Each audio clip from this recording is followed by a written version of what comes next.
पुलोमाची दोन अपत्य. मला सांग रे, पुलोमा ही तुझी नात्याने सासू, मग सासू ही मात्याप्रमाणे असते. भक्तांचा सकाळी पतिव्रतांचा पाठीराखा सौंदर्याला तू पात्र ठरला, मग त्यात सासूचा घात केला. कसला त्याच्या मुळात कारण काय होतं हे तुम्ही सुद्धा जाणतात. हे अखिल विश्व जाणतोय. या विषयावेळी हे ग्रीवासुरानं समस्त देवतांची शस्त्र स्व अंगीकृत करून ती शस्त्र पुलोमा मातेपर्यंत घेऊन गेला आणि स्वतःच्या रक्षणाची याचना केली. पुलोमा मातेने त्याचं रक्षणत्व दायित्व स्वीकारलं आणि त्याच वेळी ती शस्त्र पुनश्च मिळवून देवतांची आयुध देवतांना पुनश्च मिळवून तिथपर्यंत इंद्रदेव गेला. शस्त्राची मागणी केली, पण पुलोमा मातेनं शस्त्र देण्यास नकार केला. शेवटी पुलोमा मातेनं स्वतःच्या शक्ती सामर्थ्यावर या विश्वाचा स्थैर्य करता इंद्रदेव याला मोर्चित अवस्था प्राप्त करून दिली. स्वतःच्या स्थैर्य करता नव्हता, मग या विश्वाची खडी विस्कळीत होऊ लागली आणि ती स्थिर करण्यासाठी देवतांची आयुध देवतांना पुनश्च मिळे म्हणून हा नारायण तिथपर्यंत गेला. शस्त्रांची याचना केली पण नकार दिला. नाना प्रकारे समजविण्याचा प्रयत्न केला, पण प्रत्येक वेळी माझ्या समजावणीचा ऐका. आणि म्हणूनच माझ्या हाती असणाऱ्या सुदर्शनानं तिचा चिरंजीव. मला सांग, चुकतो तो माणूस आणि चूक सुधारतो तो देव माणूस. मग माझी माता म्हणजे पुलोमा माता तुझी सासू ही चुकली असेल, पण चुकलेला शासन करणं योग्य की त्याला मार्ग दाखवणे योग्य? ब्राह्मण पत्नीला धर्म कळला नाही, तिथं वावगत आहे का?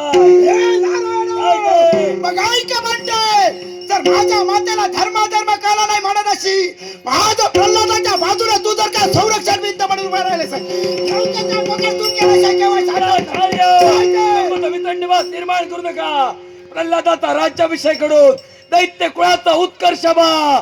या दैत्य कुळाचे गुरु आपण आहात आणि गुरुनं कुळाचा उत्कर्ष बावा आणि तोच उत्कर्ष प्रल्हादाकरवी होऊ शकतो हे मान्य करा. तू सांगू नको मला कुणाकडून होणार आणि कुणाला राजगादीवर बसवायचंय. मी ठरविणार. माझ्या मार्गातून बाजूला आपल्याला दैत्य कुळाचा उत्कर्ष नव्हे तर स्वतःच्या इच्छेसाठी स्वतःची सूड भावना पूर्ण करायचे. तुम्हाला उत्कर्ष या दैत्यांचा नकोय, तुम्हाला तुमच्या इच्छा ज्या दैत्यगुरु शुक्राचार्याने जन्म घेतलाय दैत्य कुळाच्या संरक्षणासाठी, त्याच दैत्य कुळाचा उत्कर्ष करे, देवतांचा सेवन करे. तुम्ही जन्माला देवतांचे गुरु बनवायचं स्वप्न पाहत होता, पण तेच स्वप्न मातीमोल झालं म्हणून दैत्यांचं गुरुत्व स्वीकारला आणि तोच सोडून मिळण्यासाठी प्रल्हादाचा राज्याभिषेक आपण. माझं स्वप्न मातीमोल झालेलं नाही तर माझं स्वप्न तुम्ही मातीमोल केला. वारे कमती देवेंद्र, वारे जयंती. प्रल्हादाचा राज्याभिषेक घडवा, विदंडवाद निर्माण करू नका. मी जोपर्यंत दैत्यगुरु शुक्राचार्य तोपर्यंत देववायू प्रल्हादाचा राज्याभिषेक होणार.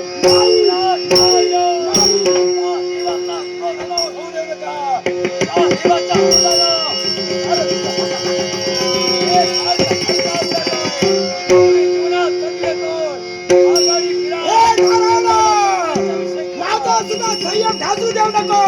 जर का माझ्या संयमाचा पारा चढला असेल देवाला देव सुद्धा म्हणणार नाही.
कश्यपुताने घात केला. ज्या हिरण्यकश्यपुताने घात केला, त्याच्या उदरात कालकुटी आज तुझ्या नखात रोवलं गेलं. त्यात कालकुटीशाला जागृती